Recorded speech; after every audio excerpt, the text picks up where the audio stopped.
सा एक mini Switzerland है। हाँ वेरी गुड, बहुत सुंदर यार।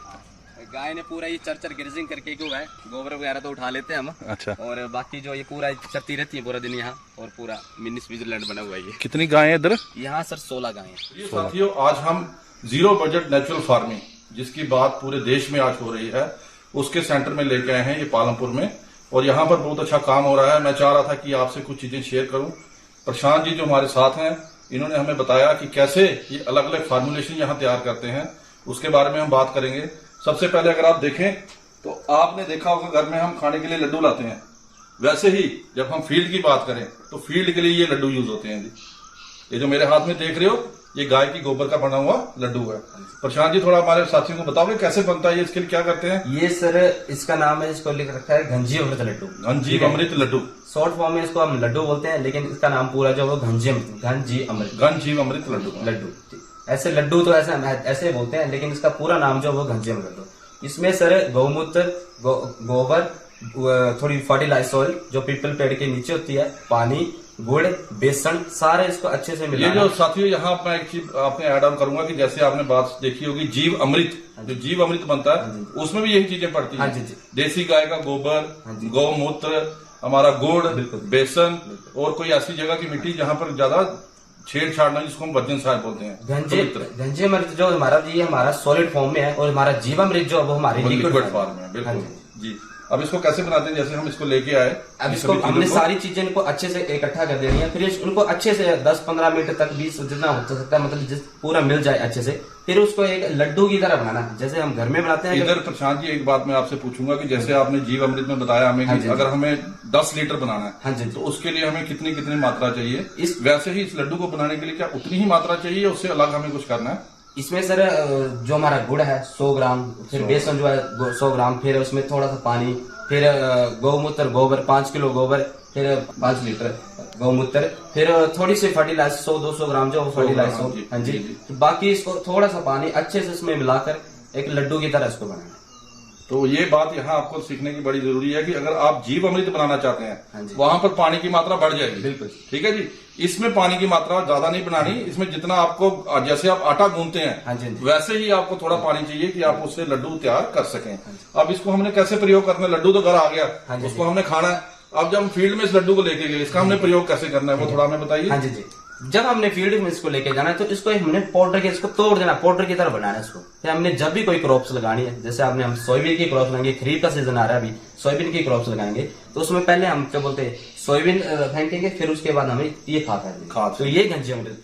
अब इन्होंने एक चीज और भी, पहले हम बात करें तो एक चीज और बताई कि एक जो एरिया वाइज इसको आपने डालना है। हाँ जी। ऐसे नहीं है कि आपने 5 किलो लेके छिड़काव कर दिया, 10 किलो कर दिया। उसके बारे में बताओ कितने एरिया? ये सर 10 हेक्टर के हिसाब से फील्ड में प्रयोग होता है। जैसे आपका एक 20 स्क्वायर मीटर का मतलब प्लॉट है, तो उसमें सिर्फ ये 1 किलो लड्डू घनजी अमृत, आप 1 किलो घनजी अमृत लड्डू ले जा सकते हैं।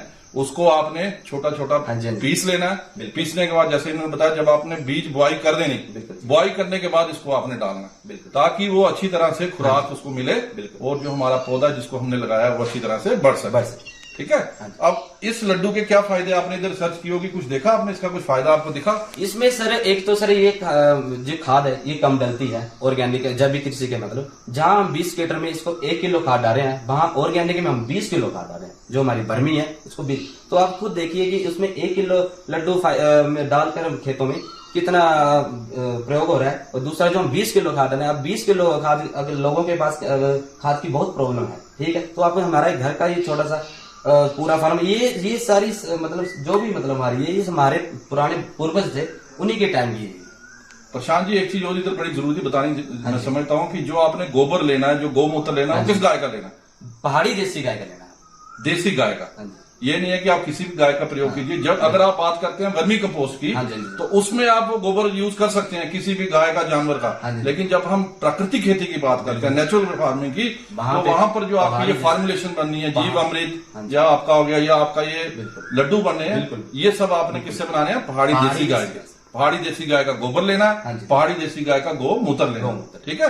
तो मकसद यही है आप सभी के साथ हाथ जुड़ने का कि अगर हम इधर आए हैं, बिल्कुल। हम जब इधर देख के इतने खुश हुए, अभी मैं फील्ड का व्यू आपको दिखाऊंगा कि ऐसा लग रहा है कि हम किसी आश्रम में, एक मिनी स्विट्जरलैंड इन्होंने बोला इसका नाम, हाँ जी, हाँ जी। और वो बिल्कुल बढ़िया है, क्योंकि जब इधर कैटल गाय चर रही हैं तो ऐसा लग रहा है कि हम किसी चारागाह में घूम रहे हैं, बढ़िया सी माहौल है, इतना अच्छा भव्य माहौल है।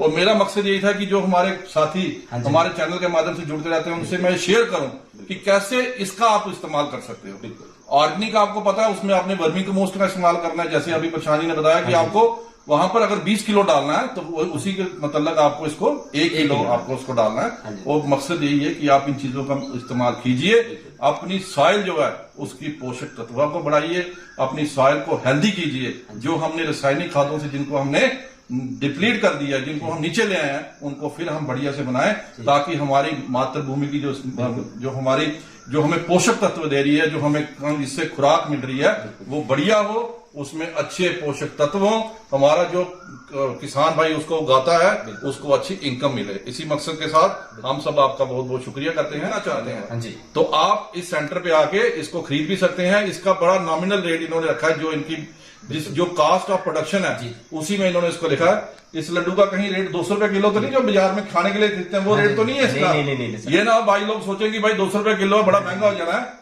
इसका रेट हमें बताइए आप। ये सर अभी मैं एक बात बताऊं आपको, ये आप थोड़ा रिसर्च स्टार्ट थे, हम हमें 50 रुपए की देते हैं। यहाँ पे पूरी मेहनत लगी है, लेबर लग रही है, सारी लग रही है, लेकिन यही किसान अगर इसको घर में बनाए तो उसको ये 4 से 5 किलो हो गई। जी हाँ जी, 4 से 5 किलो कॉस्ट आएगी इसमें। 4 जो किसान अगर घर में खुद बनाए और उसके पास पहाड़ी देसी गाय है, 4 से 5 रुपए या 4 से 5 4 से 5 रुपए किलो। हाँ, ये इन्होंने बोला 4 से 5 किलो, वो नहीं। हाँ। मकसद ये था कि जैसे इधर ये जैसे लेबर लग रही है, हर चीज में आपको लेके आना है, गोबर हाँ जी, उसको हाँ जी। करना है, छानना है, उसके हाँ बाद जी। उसकी खुदाई करनी है, सुखाना है, ये सारा प्रोसेस है। इसको बनाने के लिए आपको जो इनकम है बस वो इसमें डाल रहे हैं। ये 50 रुपए किलो आपको दे रहे हैं। लेकिन अगर आपके घर में देसी गाय है और जैसे प्रशांत जी ने आपको बताया, जैसे आप इसको बना भी सकते हो, तो कोई बड़ा मकसद नहीं है। आप अपने फील्ड में इसका यूज कीजिए। अपने जो आपके रिजल्ट्स हैं उनको आप अपने फेसबुक पे, अपने चैनल पे उसको लोगों के साथ शेयर कीजिए, ताकि ज्यादा से ज्यादा लोग इसका इस्तेमाल करें और इसका प्रयोग करके वो अपनी आमदनी को भी बढ़ाएं, और जो हमें जो खाने को मिलेगा आहार वो भी अच्छा पोषक तत्व से भरा होगा। आप सभी का धन्यवाद। अंत में सर यही कहना चाहूंगा, शुद्ध खाएगा इंडिया तभी आगे बढ़ेगा। Very good, excellent.